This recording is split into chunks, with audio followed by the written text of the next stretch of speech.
This video is not going to be your average review video. This video is a tribute to the history of my TRX4 Defender. The car that started my entire RC journey. It's been with me for the past 6 years and it is still one of the best performing cars that I have.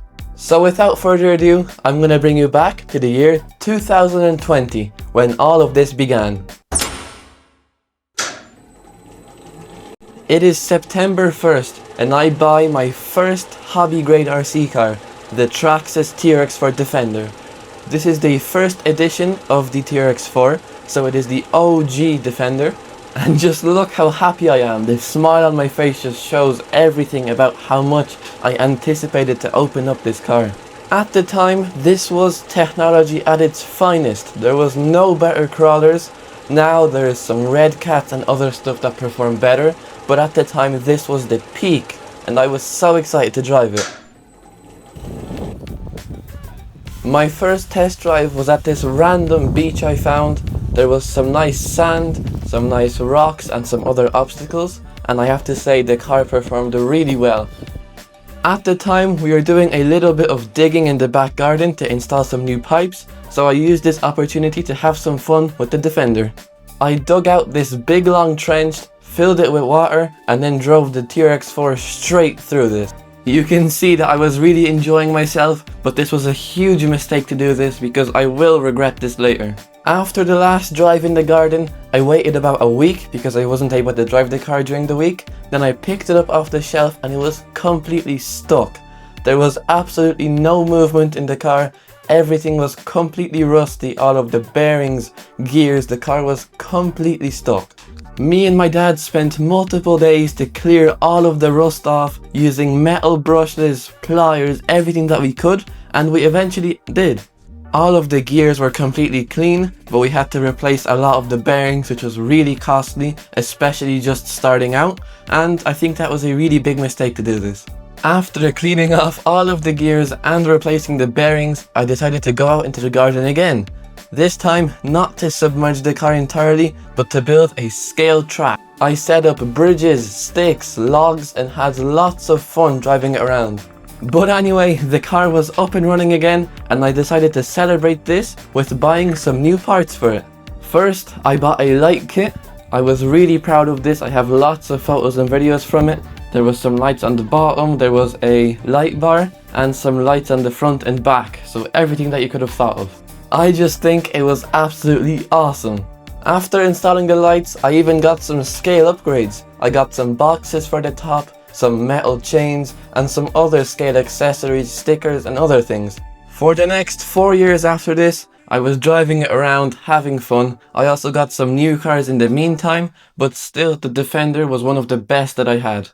And here it is now. After 6 years, it still works perfectly fine. I only broke a few things.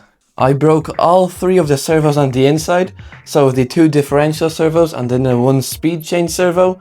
All 3 of them burnt out, which I had to replace. And the only other thing that I ever broke is the servo horn. For some reason that thing just stripped, so I had to replace that as well. Of course the car has lots of cosmetic damage. The body is all scratched up, thousands of branches that it crashed into, hundreds of rollovers. The car is very beaten up. Even looking at the chassis, the amount of scratches is just outrageous. The links are rusty and scratched, but that is all to be expected. After 5 years, only a few servos and the servo horn is just incredible. I cannot express enough how impressed I am for the durability and the long lasting of this car. It is just out of this world.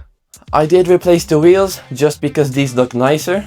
And from the time that I got it to now, there is lots of changes. There's lots of cosmetic stuff on here, like bikes, boxes, fuel tanks, everything.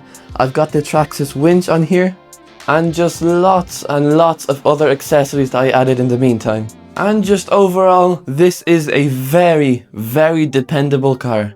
In my opinion, the reason that it's lasting so long is because I take great care of it. The car is always perfectly clean, everything is well oiled, and it is always in a dry, nice environment. Some people keep them in a really dirty, bad environment, and sometimes that could cause the performance and the overall durability and everything to just decay very quickly. But for me, if you take care of them, I think you can have a car that lasts decades. And it's completely fine to not take care of them as well. I mean, in the end, it is just a toy car. It's not like it's very expensive to replace or anything.